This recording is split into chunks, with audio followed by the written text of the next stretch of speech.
Assalamualaikum warahmatullahi wabarakatuh. Sri adalah wanita cantik asal Jepara yang menjalani hidup sederhana setelah suaminya pergi bekerja ke luar negeri dan tak pernah pulang. Lama tak ada kabar. Tiba-tiba ia mendengar berita mengejutkan. Suaminya sudah menikah lagi di negeri asing. Meski hatinya hancur, Sri menolak menawarkan diri untuk pria lain yang mencoba mendekatinya. Ia memilih fokus membangun karir dan hidup mandiri. Suatu hari, dalam pertemuan tak terduga di sebuah coffee shop, Sri mendapat tawaran kerja di Arab Saudi, kesempatan yang bisa mengubah hidupnya. Namun, kehidupan baru di negeri asing itu jauh lebih rumit dari yang ia bayangkan. Ia bekerja di rumah dua pria Arab tampan yang ternyata sama-sama jatuh hati padanya. Perhatian dan perlakuan istimewa dari keduanya membuat Sri terjebak dalam dilema yang membingungkan. Antara menjaga profesionalisme dan menghadapi perasaan yang tak terduga, Sri mulai merasa lelah dan tertekan. Konflik batin membawanya pada pilihan sulit. Apakah ia akan bertahan dengan hidup yang penuh godaan dan tekanan? Ataukah pulang ke Jepara membawa gaji besar tapi dengan hati yang terluka? Cerita ini adalah perjalanan seorang wanita yang berani melangkah keluar dari zona nyaman, berhadapan dengan kenyataan pahit dan godaan yang tidak pernah ia duga. Akankah Sri menemukan jawaban yang ia cari? Ataukah ia akan terjebak dalam kisah yang tak berujung? Ikuti kisah dramatis dan penuh emosi tentang cinta, kehilangan, dan kekuatan seorang wanita bernama Sri. Penasaran dengan cerita lengkapnya? Jangan lupa like, komen, share dan subscribe channel Rahasia Ranjang untuk melanjutkan menyaksikan cerita ini. Sri adalah wanita yang cantiknya bukan sekadar dari wajah, tapi dari caranya membawa diri. Kulitnya putih bersih, tubuhnya terawat, dan setiap gerakannya memancarkan kelembutan. Di usianya yang 35 tahun, ia tetap mempesona seperti gadis 20-an. Ia tinggal di sebuah rumah sederhana di perumahan kecil di Jepara. Rumah itu tidak besar, namun tertata rapi, hangat, dan penuh kenangan. Di sudut ruang tamu, masih tergantung foto pernikahannya yang kini terasa seperti bayang masa lalu. Setiap kali melihatnya, hatinya seperti diremas perlahan. Sri mencoba mengalihkan pandangan, namun kenangan itu terlalu kuat untuk dihapus. Suaminya dulu berjanji akan membahagiakannya.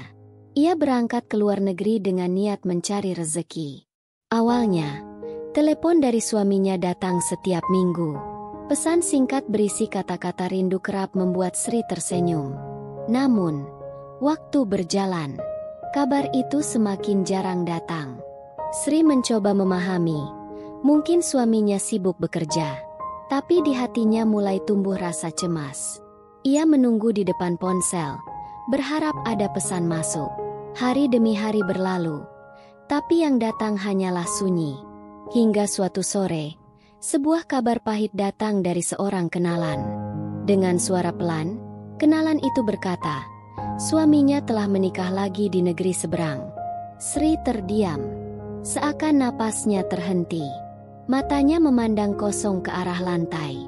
Hatinya bergetar, bukan karena amarah semata, tetapi karena hancurnya kepercayaan yang selama ini ia jaga. Air mata mengalir tanpa ia sadari. Dunia seakan runtuh di hadapannya. Kenangan manis berubah menjadi duri yang menusuk. Malam itu, Sri duduk sendirian di teras rumah. Angin laut dari Jepara berhembus lembut, tapi dinginnya menembus tulang. Ia menatap bintang, mencoba bertanya pada langit, mengapa hidupnya berubah seperti ini? Dulu, ia bermimpi akan menua bersama orang yang ia cintai. Sekarang, ia bahkan tidak tahu apakah suaminya masih mengingatnya. Dalam kesunyian itu, Sri mencoba kuat, tapi hatinya bergetar setiap kali mengingat janji yang diingkari. Ia memeluk dirinya sendiri, seakan ingin menghangatkan jiwa yang membeku. Pagi harinya, Sri bangkit dengan mata yang bengkak. Namun, ia bertekad untuk tidak menunjukkan kesedihan pada dunia. Ia tetap merapikan rumah, menyapu halaman, dan membuat kopi seperti biasa. Dalam diam, ia berkata pada dirinya sendiri bahwa hidup harus terus berjalan. Meski luka itu dalam, Ia memilih untuk bertahan. Rumah sederhana itu kini menjadi saksi bagaimana seorang wanita mencoba melawan patah hati. Sri tahu, jalan hidupnya baru saja berubah, dan ia harus menemukan arah baru. Ia tidak akan membiarkan air mata menghalangi masa depannya. Sejak kabar pernikahan suaminya tersebar, kehidupan Sri berubah pelan-pelan. Orang-orang di sekitar mulai memandangnya berbeda. Tetangga yang dulunya hanya menyapa singkat, kini sering mencari-cari alasan untuk berbicara lebih lama dengannya. Ada yang menawarkan bantuan, ada yang pura-pura peduli, tapi tatapan mata mereka sering menyimpan sesuatu. Sri menyadari bahwa kecantikannya kini menjadi perhatian utama. Kabar bahwa ia sudah ditinggal suami membuat sebagian pria merasa punya kesempatan. Bahkan beberapa berani mengirim pesan dengan kata-kata manis yang seolah ingin menghibur, padahal niatnya lebih dari itu. Sri mencoba mengabaikan semua itu, tapi rasa risih kadang tak bisa dihindari. Lelaki pertama yang mencoba mendekat adalah tetangganya sendiri. Ia sering pura-pura lewat di depan rumah hanya untuk menyapa. Kadang membawa buah, kadang menawarkan tumpangan ke pasar. Sri tahu maksudnya, tapi ia selalu menolak dengan halus. Penolakan itu tidak membuat lelaki itu berhenti, malah semakin sering datang. Lalu datang pula teman lama dari SMA yang tiba-tiba menghubunginya lewat media sosial. Ia mengajak bertemu, mengungkit masa lalu, dan mengatakan bahwa ia dulu pernah menyukai Sri. Sri tersenyum sopan, namun hatinya menutup rapat. Baginya, cinta bukan prioritas. Meski banyak yang berusaha masuk ke hatinya, Sri tetap teguh pada pendirian. Ia tidak mau terburu-buru mengisi ruang kosong yang ditinggalkan suaminya. Di malam-malam sunyi, ia memang kesepian, tapi ia tahu luka itu belum sembuh. Menerima cinta baru sekarang hanya akan membuatnya semakin hancur. Ia lebih memilih sibuk mengurus rumah, belajar hal-hal baru, dan merawat dirinya sendiri. Namun di dalam hati, ada rasa ingin membuktikan bahwa ia mampu berdiri tanpa bergantung pada siapapun. Dunia mungkin mengasihaninya, tapi ia tidak mau hidup dengan belas kasihan orang lain. Sri ingin dikenal sebagai wanita kuat, bukan wanita yang hanya menunggu diselamatkan. Hari-hari berjalan lambat, namun gosip di lingkungan berjalan cepat. Beberapa wanita mulai berbisik-bisik ketika Sri lewat. Ada yang iri, ada yang sinis, ada pula yang memandangnya dengan kagum. Sri tak peduli, ia sudah terbiasa dengan pandangan orang. Tapi di balik senyum tenangnya, ada keinginan kuat untuk mengubah hidup. Setiap malam sebelum tidur, ia memikirkan cara agar masa depannya tidak hanya bergantung pada apa yang terjadi di Jepara. Ia mulai membuka pikirannya pada peluang-peluang baru, bahkan jika itu berarti meninggalkan tempat ini untuk sementara. Kesempatan itu datang di suatu sore yang tak disangka. Sri sedang duduk di coffee shop kecil di sudut kota, menikmati secangkir cappuccino dan membaca buku. Seorang wanita menghampiri, tersenyum lebar, teman lamanya yang sudah bertahun-tahun tak bertemu. Mereka berbincang hangat, membahas masa lalu, dan saling bercerita tentang kehidupan sekarang. Lalu, sang teman mencondongkan tubuhnya dan berbisik, "Ada lowongan kerja di Arab, gajinya besar. Aku bisa bantu kalau kamu mau." Kata-kata itu terngiang di kepala Sri bahkan setelah ia pulang. Malam itu, ia menatap langit-langit kamarnya, hatinya berdebar. Mungkinkah ini jalan untuk memulai kembali? Malam itu Sri sulit tidur. Kata-kata temannya di coffee shop terus terngiang di kepalanya. Lowongan kerja di Arab, gajinya besar. Ia memikirkan semua kemungkinan. Bekerja di negeri orang berarti meninggalkan rumah, meninggalkan Jepara, meninggalkan segala yang ia kenal. Tapi itu juga berarti kesempatan untuk memulai hidup baru, membangun masa depan tanpa bayang-bayang masa lalu. Ia membayangkan bisa membantu keluarganya, memperbaiki rumah, dan membuktikan bahwa ia mampu berdiri sendiri. Rasa takut bercampur dengan rasa berani. Di dadanya, ada gelombang kecil yang perlahan tumbuh menjadi tekad. Keesokan harinya, Sri menghubungi temannya itu. Mereka bertemu lagi di coffee shop yang sama. Suasana terasa berbeda. Kali ini penuh pembicaraan serius. Temannya menjelaskan persyaratan, proses pendaftaran, dan bagaimana kehidupan di sana. Sri mendengarkan dengan seksama. Sesekali bertanya detail kecil yang menurutnya penting. Setiap jawaban membuatnya semakin yakin bahwa ia harus mencoba. Temannya bahkan menawarkan bantuan untuk mengurus dokumen. Sri mengangguk. Matanya mulai memancarkan cahaya yang sudah lama padam. Ini adalah langkah yang akan mengubah segalanya. Proses pendaftaran pun dimulai. Sri menyiapkan berkas, mengisi formulir, dan mengirimkan foto terbaru. Setiap malam ia memikirkan kemungkinan gagal, tapi ia mencoba mengusir rasa ragu itu. Saat panggilan wawancara datang, jantungnya berdegup kencang. Ia mengenakan pakaian terbaiknya, merias wajah secukupnya, dan melangkah dengan percaya diri ke tempat wawancara. Pertanyaan demi pertanyaan dijawabnya dengan tenang, meski tangannya sempat bergetar. Ketika wawancara berakhir, pewawancara tersenyum dan berkata, "Kami akan menghubungi Anda." Sri keluar dari ruangan itu dengan napas lega, tapi juga penuh harapan. Beberapa hari kemudian, sebuah pesan masuk di ponselnya. "Selamat, Anda diterima." Sri membacanya berkali-kali, seakan tidak percaya. Tangannya menutupi mulutnya. Air matanya jatuh tanpa bisa ditahan. Bukan air mata kesedihan, melainkan kelegaan dan rasa syukur. Ia segera memberi kabar pada temannya, yang menyambut dengan tawa bahagia. Malam itu, Sri duduk di kamarnya sambil memandang koper kosong di sudut ruangan. Dalam beberapa minggu, koper itu akan terisi dengan pakaian, mimpi, dan keberanian. Ia tahu perjalanannya tidak akan mudah, tapi ia siap. Hari-hari menjelang keberangkatan diisi dengan persiapan. Sri membeli beberapa pakaian baru, memeriksa dokumen, dan membereskan rumah.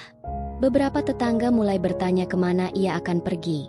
Dan Sri hanya menjawab singkat, mencoba rezeki di negeri orang.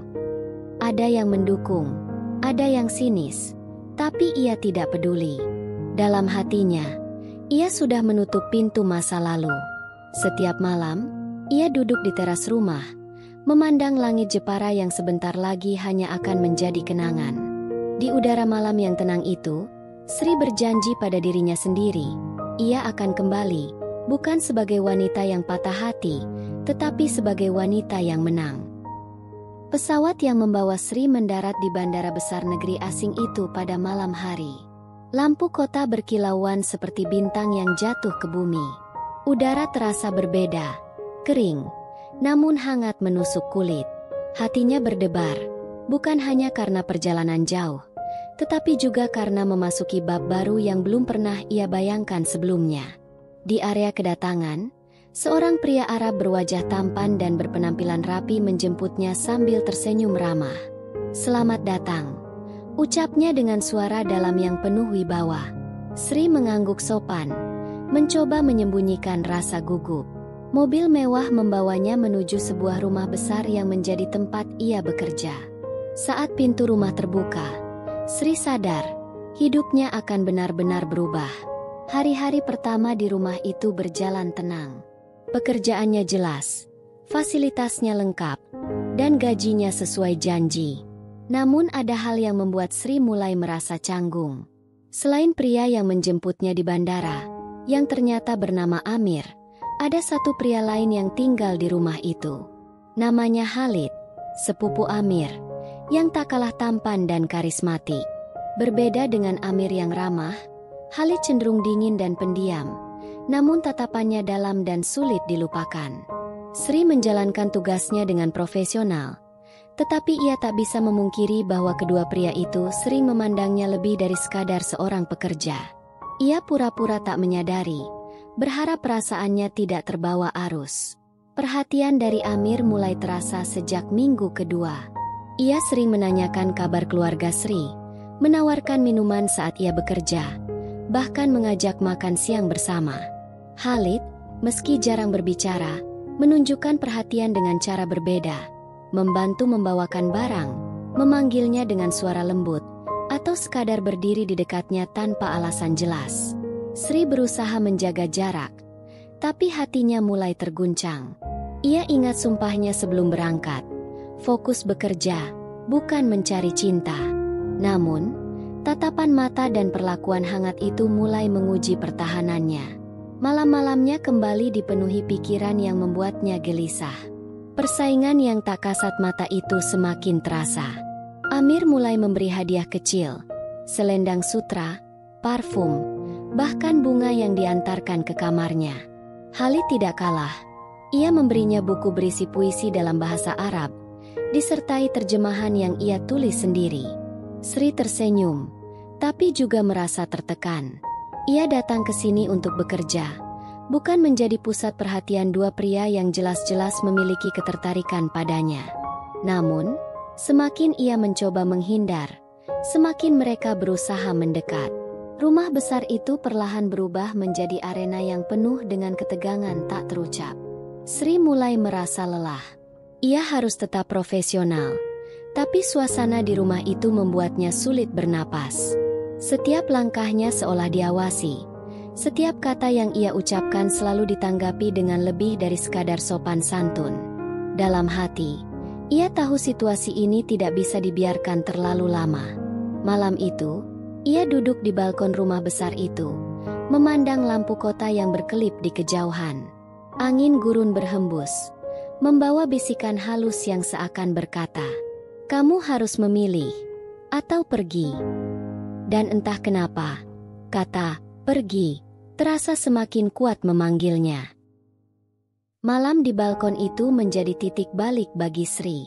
Ia menyadari bahwa rasa lelahnya bukan hanya karena pekerjaan, tetapi karena hatinya kembali menjadi medan tarik-menarik. Ia datang untuk mencari nafkah, namun justru terjebak dalam perhatian dua pria yang sama-sama membuatnya sulit berpaling.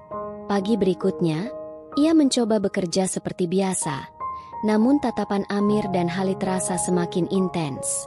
Setiap senyum mereka kini membuat dadanya sesak. Ia mulai menghitung hari, menghitung berapa lama lagi kontraknya akan berakhir. Dalam diam, Sri mulai menyiapkan rencana untuk pulang. Ia ingin membawa pulang uang, bukan kisah cinta yang rumit. Hari-hari terakhirnya di rumah itu diwarnai keheningan aneh. Amir masih berusaha mengajak berbicara. Khalid masih sering membantu tanpa diminta. Namun Sri membatasi dirinya. Ia tidak lagi membalas tatapan terlalu lama. Tidak lagi membiarkan percakapan melebar ke hal-hal pribadi. Malam-malamnya diisi dengan merapikan koper, menyimpan hadiah-hadiah yang ia terima, dan menulis catatan kecil untuk dirinya sendiri. "Jangan lupa tujuan awal," tulisnya di halaman buku catatan itu. Meski kedua pria itu terlihat kecewa, Sri tahu ia tidak bisa membiarkan perasaan mengambil alih hidupnya. Keputusan untuk pulang sudah bulat. Hari keberangkatan pun tiba. Sri berdiri di depan pintu rumah besar itu, koper di tangannya, jantungnya berdebar. Amir menghampirinya lebih dulu, menatapnya lama sebelum berkata pelan, "Semoga kau menemukan kebahagiaanmu." Tak lama kemudian, Khalid datang, hanya mengucapkan satu kata, "Jaga dirimu," dengan tatapan yang sulit dibaca. Sri tersenyum tipis, mengucapkan terima kasih, lalu melangkah pergi. Mobil yang membawanya menuju bandara terasa seperti pintu keluar dari babak hidup yang penuh warna. Ia memandang kota itu untuk terakhir kalinya, membiarkan kenangan tertinggal di sana. Saat pesawat lepas landas, Sri bersandar di kursi, menghela napas panjang. Bayangan wajah Amir dan Khalid sesekali muncul di pikirannya, tapi ia mengusirnya perlahan. Di pangkuannya, sebuah amplop berisi tabungan hasil kerjanya selama ini. Jumlahnya cukup untuk memulai usaha kecil di Jepara, cukup untuk membuat hidupnya lebih mandiri. Sri tersenyum. Kali ini bukan senyum pura-pura, melainkan senyum yang lahir dari rasa lega. Ia tahu perjalanannya bukan sia-sia. Meski rumit, semua itu membawanya kembali ke dirinya sendiri. Jepara menyambutnya dengan angin laut yang akrab. Rumah sederhananya masih sama, namun rasanya berbeda. Kali ini terasa seperti benteng yang melindunginya, bukan sekadar tempat pulang.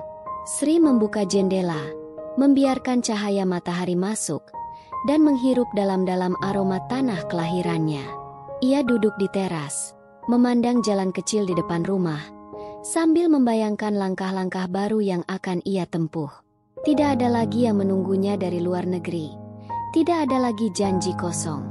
Hanya dirinya, kebebasan, dan masa depan yang ia genggam. Sri tahu, inilah kemenangan sejatinya.